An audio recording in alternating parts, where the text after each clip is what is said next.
hadithi ya ndoto ya mfalme Nebukadneza tu, na tafsiri yake kupitia Daniel haianzi tu kama tukio la kifalme, bali inaanza kama mshtuko wa ndani wa mtu mwenye mamlaka makubwa, ambaye kwa mara ya kwanza anakutana na kitu kisicho chini ya uwezo wake.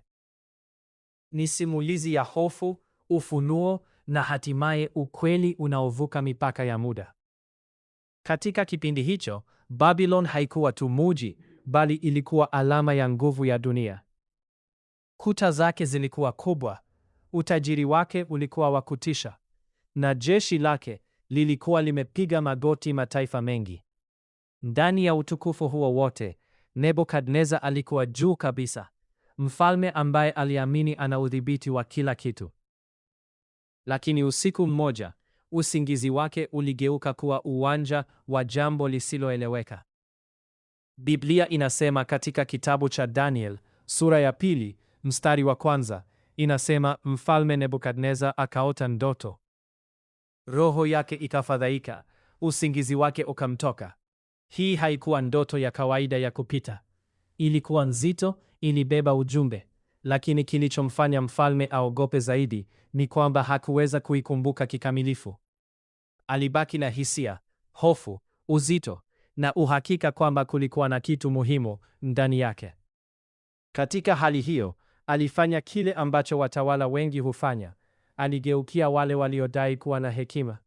Aliwaita wachawi, waganga na wanajimu wake, watu waliokuwa wakiheshimika katika himaya. Lakini badala ya kuwaomba tafsiri tu, aliwawekea sharti lisilowezekana. Alitaka wamwambie ndoto yenyewe kwanza, kisha tafsiri yake. Kauli yake ilikuwa kali. Alisema, msiponijulisha ndoto ile na tafsiri yake, mtakatwakatwa vipande vipande. Danieli sura ya 2 mstari wa 5. Hapa ndipo mipaka ya hekima ya kibinadamu ilipofikia mwisho wake. Walikiri wazi kwamba hakuna mtu duniani angeweza kufanya hivyo. Kwa mara ya kwanza, mfumo wote wa maarifa ya kibinadamu ulionekana kuwa dhaifu mbele ya siri ya kiungu. Ndani ya hukumu hiyo ya kifo, jina la Daniel linaibuka kimya kimya. Daniel hakuwa mchawi wala mwanajimu. Alikuwa mfungwa kutoka Yuda. Lakini alikuwa na kitu ambacho wengine hawakuwa nacho. Alikuwa na uhusiano na Mungu. Daniel alipoelezwa habari zile za mfalme, kwani na yeye alikuwa mmoja wa wenye hekima ambao walitakiwa kuuawa kwa sababu ya hukumu hiyo ya kushindwa kutafsiri ndoto. Basi Daniel hakuogopa, akawaomba maakida wa mfalme aongee naye. Ndio Daniel akamwomba mfalme muda kidogo ili aweze kupata tafsiri ya ndoto ile. Badala ya kukata tamaa, aliomba muda. Akaenda pamoja na wenzake kina Azaria, Hanania na Mishael, wakaomba kwa dhati ili siri hiyo ifunuliwe. Na ndipo usiku mmoja, katika ukimya ambao hauonekani kwa macho ya wanadamu, siri ilifunuliwa kwake. Biblia katika kitabu cha Daniel, sura ya 2, mstari wa 24. Inasema, basi Danieli akamwendea Arioko, aliyekuwa ameteuliwa kuwaangamiza wenye hekima wa Babuloni. Akamwambia, usiwaue wenye hekima wa Babuloni, ila nipeleke mimi mbele ya mfalme, nami nitamweleza maana ya ndoto yake. Arioko akampeleka Danieli mbele ya mfalme kwa haraka na kumwambia, nimempata mtu fulani miongoni mwa mateka wa Yuda anayeweza kukufasiria ndoto yako, mfalme. Mfalme akamuuliza Danieli, ambaye pia aliitwa Belteshaza, je, unaweza kunijulisha ndoto niliota na maana yake? Danieli akamjibu mfalme, hakuna wenye hekima, wachawi, waganga wala wanajimu wanaoweza kukujulisha fumbo hilo lako. Lakini yuko Mungu mbinguni ambaye hufumbua mafumbo, naye amekujulisha, mfalme Nebukadneza, mambo yatakayotukia siku zijazo. Ndoto yako na maono yaliyokujia kichwani mwako ulipokuwa umelala ni haya. Kwako mfalme, ulipokuwa umelala kitandani mwako, yalikujia mawazo kuhusu mambo yatakayotukia baadaye.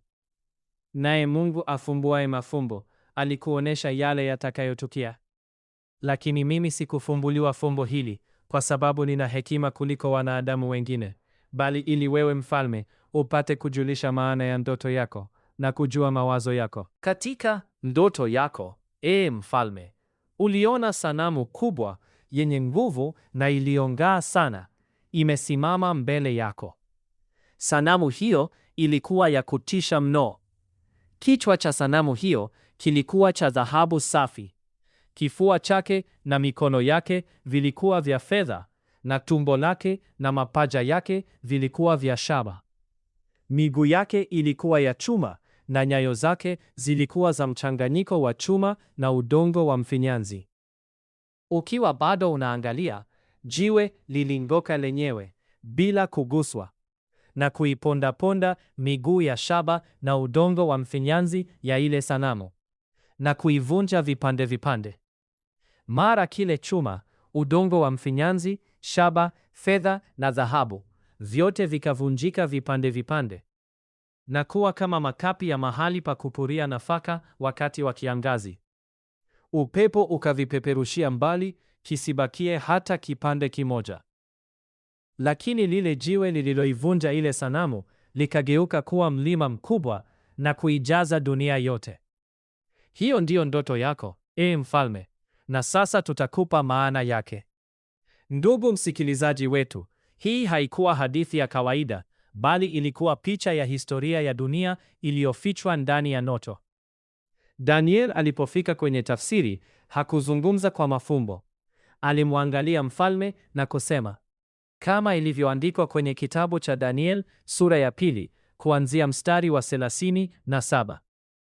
Daniele aliendelea kusema, wewe mfalme, mfalme wa wafalme, Mungu amekupa ufalme, uwezo, nguvu na utukufu. Amekupa mamlaka juu ya wanadamu wote, wanyama wa porini na ndege wote wa angani, kokote kule waliko. Wewe ndiwe kile kichwa cha dhahabu. Baada yako utafuata ufalme mwingine, lakini ufalme huo utakuwa dhaifu. Huu utafuatwa na ufalme wa tatu unaofananishwa na shaba. Huo utaitawala dunia yote. Baada ya falme hizo utafuata ufalme mwingine imara kama chuma. Na kama vile chuma kivunjavyo na kuponda-ponda vitu vyote, ndivyo ufalme huo utakavyovunja-vunja na kusagilia mbali falme zilizotangulia. Uliona pia kuwa nyayo na vidole vya sanamu hiyo vilikuwa nusu udongo wa mfinyanzi na nusu chuma. Hii ina maana kwamba ufalme huo utagawanyika, lakini utakuwa na kiasi fulani cha nguvu za chuma, kwa sababu kulikuwa na chuma kilichochanganyika na udongo wa mfinyanzi. Kama ulivyoona, vidole vyake vya miguu vilikuwa nusu chuma na nusu udongo wa mfinyanzi. Na hii inamaanisha kwamba ufalme huo utakuwa na nguvu kiasi fulani na udhaifu kiasi fulani. Hii inamaanisha kwamba watawala wa ufalme huo watachanganyikana kwa kuona na watu wasio wa taifa lao, lakini hawatafaulu kuchanganyikana kama vile chuma kisivyoweza kuchanganyikana na udongo wa mfinyanzi. Wakati wa wafalme hao, Mungu wa mbinguni ataanzisha ufalme ambao kamwe hautaangamizwa. Watu wengine hawataushinda na kuutawala ufalme huo, bali ufalme huo utaziponda na kuzikomesha falme zilizotangulia, nao utadumu milele. Uliliona jiwe lililong'oka lenyewe toka mlimani bila kuguswa, na jinsi lilivyoivunja vipande vipande ile sanamu iliyotengenezwa kwa chuma, fedha na dhahabu. Mfalme, Mungu mkuu amekufunulia mambo yatakayotukia baadaye. Mimi nimekusimulia. Ndoto yako ni ya kweli na maana yake ni halisi. Biblia inaendelea inasema, mfalme alifurahi kuelezwa ndoto yake na tafsiri yake na maana zake, akamtunuku zawadi Danieli. Biblia inasema, ndipo mfalme Nebukadneza alipoanguka kifudifudi na kumsujudia Danieli na kuamuru wamtolee Danieli tambiko na ubani.